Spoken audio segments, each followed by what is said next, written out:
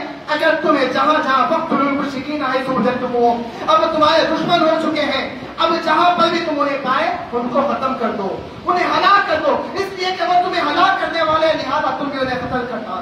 وقت المشرکین حیث وجدتم، اللہ نے اس پس منظر میں یہ آیت کریمہ نازل فرمائی.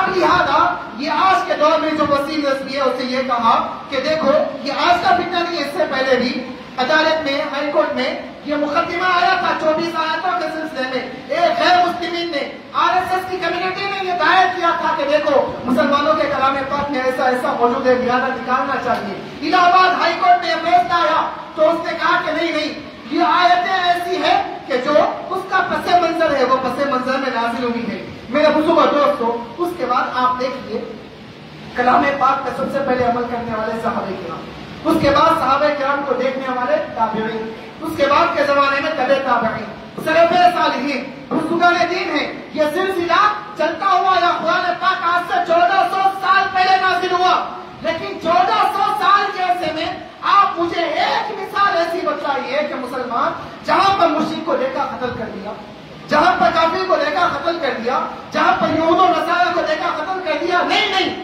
اس لیے کہ مسلمان جانتا ہے کہ جو آیتیں نازل ہوئی وہ آیتیں ہر مقام پر نہیں ہیں، وہ آیتوں کا ایک پس منظر ہے. میدان جنگ میں جب مشرکین مارنے کے لیے ڈرتے ہو جائے تو ایسے وقت میں آگے حملہ کرنے کا حکم ہے. لہٰذا یہ آیتیں جو ہے اس پس منظر میں نازل ہوئی، لہٰذا وہ آیتوں کا حکم اس وقت کے لحاظ سے ہے. اب موجودہ دور میں جیسے ہی ہم دیکھیں قتل کرنا ہوتا تو میرے بزرگوں دوستوں دنیا میں اتنے بڑے صحابہ کرام عمل نہیں کرتے، کیا تابعین تبع تابعین عمل نہیں کرتے؟ اس کے علاوہ اور دوسری آیت یہ ہے کہ مسلمانوں کو کیا کہا گیا؟ انما المشرکون نجس. دیکھیے مسلمان اللہ پر ایمان لانے والا آتا ہے، ایک خالق کی ایک معبود کی پرستش کرتا ہے. مسلمان کبھی غیر اللہ کے سامنے اپنا سر بھی نہیں جھکاتا، سجدہ کرنا تو دور کی بات ہے اس کی عبادت کو پسند بھی نہیں کرتا. میرے بزرگوں دوستوں اسی لیے اللہ نے فرمایا کہ دیکھو ان کا جو عقیدہ ہے مسلمانوں کا مشرکوں کا عقیدہ بالکل غلط ہے.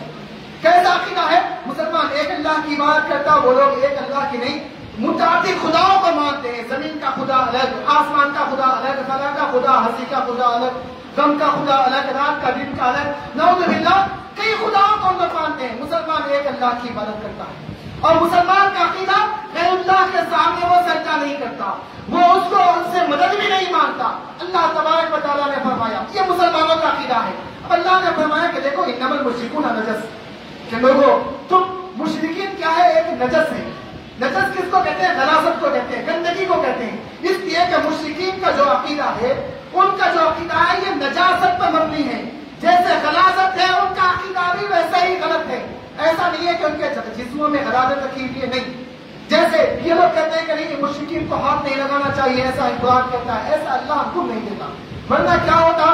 جہاں پر آپ کو وضو کرنے کا حکم دیا جاتا، غسل کرنے کا حکم دیا جاتا، کہ ایک مسئلہ بھی آپ نے ایسا سنا کہ مشرک کو ہاتھ ملا دیے یا ایک کافر کو ہاتھ ملا دیے، لہٰذا پانی رہنا چاہیے، لہٰذا غسل کرنا چاہیے. جیسے گندگی کو چھینتے ہیں، گندگی لگنے پر ہمیں غسل کرنے کا، دھونے کا حکم دیا جاتا ہے، کیا ایسے ہی مشرکوں کو چھینے کے بعد ہمیں ہاتھ پیر دھونے کا، پانی لانے کا حکم دیا جاتا ہے؟ ہرگز نہیں. یہ کامن سینس ہے، ہر کوئی جانتا ہے کہ یہ اللہ تعالیٰ نے ایسا تو حکم نہیں دیا، بلکہ کیا حکم دیا؟ اس لیے کہ مسلمانوں کا جو عقیدہ ہے وہ عقیدہ پاکیزہ عقیدہ ہے، وہ پاکیزہ متحر عقیدہ ہے، اور مشرکوں کا جو عقیدہ ہے وہ نجس عقیدہ ہے، غلاظت پر مبنی عقیدہ ہے. لہذا عقیدے کو کہا گیا، کسی کو نجس نہیں کہا گیا. ایسی پس منظر میں مختلف قرآن پاک کی آیتیں نازل ہوئی. ان نازل ہونے کا پس منظر سب سے اہم ہوتا ہے. اسی لیے ہم یہ کہتے ہیں کہ مسلمان قرآن پاک کو پڑھے. مسلمان کو کیا ذمہ داری دی گئی ہے؟ قرآن پاک سے متعلق 5 چیزیں، 5 احکامات دیے گئے. سب سے پہلا حکم یہ دیا گیا کہ مسلمان کیا کرے؟ پہلے کلام اللہ کی تلاوت کرے. اس کے بعد دوسرا حکم یہ دیا گیا کہ کلام اللہ کی تلاوت کے ساتھ ساتھ مسلمان ان کے اندر محفوظ احکاموں کو جانے. حکم کیا دیا گیا؟ اس سے بھی واقف ہو جائے، طوطے کی طرح رٹا نہ لگائے، صرف پڑھتے نہیں چلے جائے، اس کے اللہ نے کیا حکم دیا ہے اس کو جانے. تیسرا حکم یہ دیا گیا کہ جان کر اس پر عمل پیدا ہو جائے، وہ قرآن پاک کی آیتوں پر عمل کرے، اپنی زندگیوں کو قرآن پاک کے مطابق بتلائے.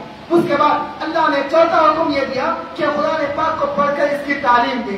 پانچواں حکم یہ دیا گیا کہ قرآن پاک کی عبادت بھی کرے اور اس قرآن پاک کی اشاعت بھی کرے، دوسروں تک پھیلاتے جائیں. یہ 5 احکامات ہمارے لیے دیے گئے. لیکن آج حاضر کیا ہمارے پاس سے بہت سارے ایسے مسلمان ہیں جن کو قرآن پاک کب نازل ہوا یہ بھی نہیں معلوم، اس کی کیا آیتیں ہیں، کب کسی پس منظر میں حاضر ہوئی یہ نہیں معلوم. جب معلوم کرنے کے لیے کہا جاتا ہے تو ہماری دین سے دوری اتنی زیادہ ہو چکی ہے کہ ہم مسجدوں کو بھی ایسے وقت میں آتے ہیں کچھ اچھی چیزیں سننے کے لیے آؤ کہا جاتا ہے تو جب عین خطبے کا وقت ہوتا ہے اس وقت آتے ہیں.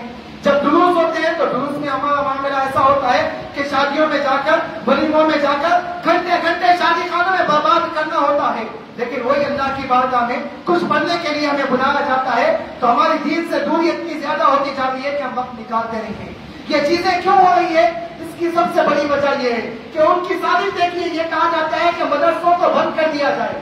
کیوں بند کر دیا جائے؟ میرے بزرگ دوستوں، انہوں نے کسی چیز پر حملہ نہیں کیا، مدرسوں پر حملہ کیا. وجہ کیا ہے؟ اس کی وجہ یہ ہے کہ دین اسلام کی بات اللہ تبارک و تعالیٰ نے انبیاء کے وارثین علماء کو بنایا. اب یہ علماء کرام دین کو پھیلاتے رہیں گے، لوگوں تک پہنچاتے رہیں گے، مدرسے سے لوگ دین تعلیم حاصل کرتے رہیں گے. جیسے ہی بچے پڑھیں گے اس کے بعد حافظ بنیں گے، عالم بنیں گے. تو انہوں نے سوچا کہ مدرسہ برخاست کر دیے تو ہوگا کیا؟ مسلمان دینی تعلیم سے دور ہو جائیں گے. ان میں دھیرے دھیرے حافظ ختم ہوتے جائیں گے، دھیرے دھیرے عالم ختم ہوتے جائیں گے. اس کے بعد ہم لوگوں کو جیسے کہیں گے ویسا وہ کرنے لگ جائیں گے. اس لیے کہ دل میں نہ قرآن ہوگا، نہ قرآن سے محبت ہوگی، دل میں نہ رسول پاک کی محبت ہوگی، نہ رسول پاک کی سنتوں سے محبت ہوگی. اللہ کے کلام کی عظمت بھی دل سے نکل جائے گی. لہذا کرنا کیا؟ مدرسوں کو بند کرنے کا سب سے پہلے یہ ایشو نکالنا.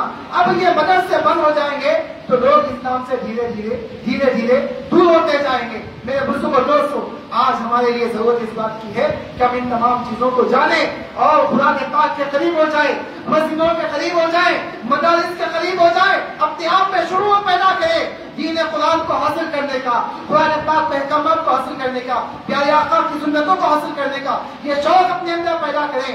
دنیا کا علم تو ہے ہی ہے، اس سے کوئی روکتا نہیں ہے، مگر ساتھ میں دینی علم بھی حاصل کرنے کی کوشش کرے۔ اللہ تبارک و تعالیٰ سے دعا ہے کہ مولا جو کچھ ہم نے کہا ہے، سنا ہے، سنایا ہے، مولا تو اس کو قبول فرما لے مولا، اگر اس میں کچھ غلطی ہو گئی ہے تو اپنی فضل سے اس کو معاف فرما دے مولا۔ مولا صحیح قرآن پاک کی سمجھ ہمیں عطا فرما مولا، قرآن پاک پر ہمیں عمل کرنے کی توفیق عطا فرما، ہمارے دین کی حفاظت فرما، مسلمانوں کی حفاظت فرما، مسلمانوں کی عزت و آبرو کی حفاظت فرما، جان و مال کی حفاظت فرما مولا، تمام فتنوں سے، آزمائشوں سے ہم کو محفوظ و معمول فرما، جو کچھ کہا گیا ہے، سنا گیا ہے، اس پر ہمیں عمل کرنے کی توفیق عطا فرما۔